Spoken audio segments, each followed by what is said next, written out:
उत्तर प्रदेश भारत के उत्तरी भाग में स्थित एक अत्यंत महत्वपूर्ण राज्य है, जो अपनी विशाल जनसंख्या, उपजाऊ भूमि और समृद्ध प्राकृतिक संसाधनों के कारण विशेष स्थान रखता है। भौगोलिक दृष्टि से ये राज्य न केवल भारत के हृदय स्थल के रूप में जाना जाता है, बल्कि इसकी विविध भौगोलिक संरचना इसे और भी विशिष्ट बनाती है। उत्तर प्रदेश 23 डिग्री 52 मिनट से 30 डिग्री 25 मिनट उत्तरी अक्षांश तथा 77 डिग्री 3 मिनट से 84 डिग्री 39 मिनट पूर्वी देशांतर के बीच विस्तृत है। इसके उत्तर में नेपाल, पश्चिम में हरियाणा, दिल्ली और राजस्थान, दक्षिण में मध्य प्रदेश तथा पूर्व में बिहार स्थित है।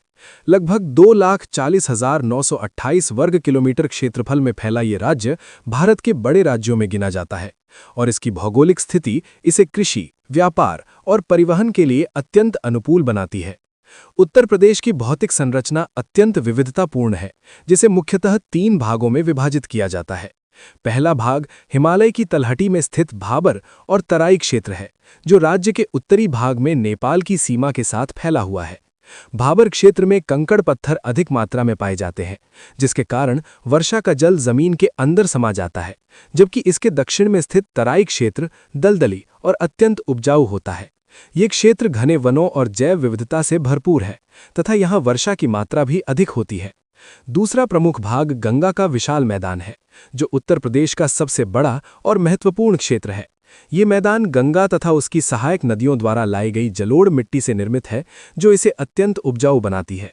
ये क्षेत्र समतल होने के कारण कृषि के लिए अत्यधिक उपयुक्त है और इसे ऊपरी गंगा मैदान, मध्य गंगा मैदान और निचले गंगा मैदान में विभाजित किया जाता है। तीसरा भाग दक्षिणी पठारी क्षेत्र है, जो विंध्य पर्वत श्रृंखला से संबंधित है। ये क्षेत्र अपेक्षाकृत ऊंचा और चट्टानी है, जहां मिट्टी कम उपजाऊ होती है और जल की उपलब्धता भी सीमित रहती है। फिर भी ये क्षेत्र खनिज संसाधनों के लिए जाना जाता है और बुंदेलखंड इसी क्षेत्र का प्रमुख भाग है। उत्तर प्रदेश की नदी प्रणाली इसकी जीवन रेखा मानी जाती है। यहाँ की अधिकांश नदियां हिमालय से निकलती हैं और पूरे राज्य में जल का वितरण करती हैं। गंगा नदी राज्य की सबसे महत्वपूर्ण नदी है, जो पश्चिम से पूर्व की ओर बहते हुए राज्य को 2 भागों में विभाजित करती है। यमुना नदी गंगा की प्रमुख सहायक नदी है, जो दक्षिण पश्चिमी भाग से बहती है और आगे जाकर गंगा में मिलती है। इसके अतिरिक्त घाघरा या सरयू नदी, गोमती नदी, गंडक, सोन, चंबल, बेतवा और केन जैसी नदियां भी राज्य के लिए अत्यंत महत्वपूर्ण है। गोमती नदी विशेष रूप से उल्लेखनीय है क्योंकि ये पूरी तरह उत्तर प्रदेश के भीतर बहती है। इन नदियों के कारण राज्य में सिंचाई की व्यापक व्यवस्था संभव हो पाई है, जिससे कृषि उत्पादन में वृद्धि होती है और जनजीवन समृद्ध होता है। जलवायु की दृष्टि से उत्तर प्रदेश उष्णकटिबंधीय मानसूनी जलवायु वाला राज्य है, जहां 3 प्रमुख ऋतुएं पाई जाती हैं। ग्रीष्म ऋतु मार्च से जून तक रहती है, जिसमें तापमान कई बार 45 डिग्री सेल्सियस तक पहुंच जाता है।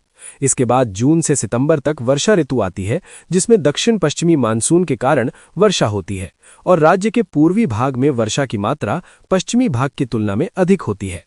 अक्टूबर से फरवरी तक शीत ऋतु रहती है, जिसमें तापमान कई बार 5 डिग्री सेल्सियस तक गिर जाता है। ये जलवायु कृषि के लिए अनुकूल मानी जाती है, क्योंकि इसमें विभिन्न प्रकार की फसलें उगाई जा सकती हैं। मिट्टी की दृष्टि से उत्तर प्रदेश अत्यंत समृद्ध है। यहाँ की प्रमुख मिट्टी जलोढ़ मिट्टी है, जो नदियों द्वारा लाई गई होती है और अत्यंत उपजाऊ होती है। इसके अलावा दोमट मिट्टी, जो जल और वायु का संतुलन बनाए रखती है, कृषि के लिए सबसे उपयुक्त मानी जाती है। बलुई मिट्टी में जल धारण क्षमता कम होती है, जबकि दक्षिणी पठारी क्षेत्रों में काली और लाल मिट्टी पाई जाती है। इन विविध प्रकार की मिट्टियों के कारण राज्य में विभिन्न प्रकार की फसलें उगाई जाती हैं, जिससे कृषि उत्पादन में विविधता आती है। वनस्पति और वन क्षेत्र की दृष्टि से उत्तर प्रदेश में प्राकृतिक वन सीमित मात्रा में पाए जाते हैं। फिर भी तराई क्षेत्र में घने वन मिलते हैं, जहां साल, सागौन, शीशम और बबूल जैसे वृक्ष पाए जाते हैं।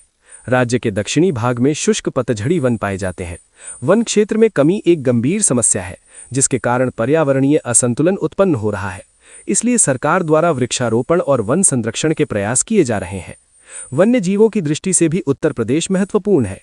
यहाँ दुधवा राष्ट्रीय उद्यान, कतरनिया घाट और चंद्रप्रभा जैसे वन्य जीव अभयारण्य स्थित है, जहाँ बाघ, हाथी, हिरण और गैंडे जैसे दुर्लभ जीव पाए जाते हैं।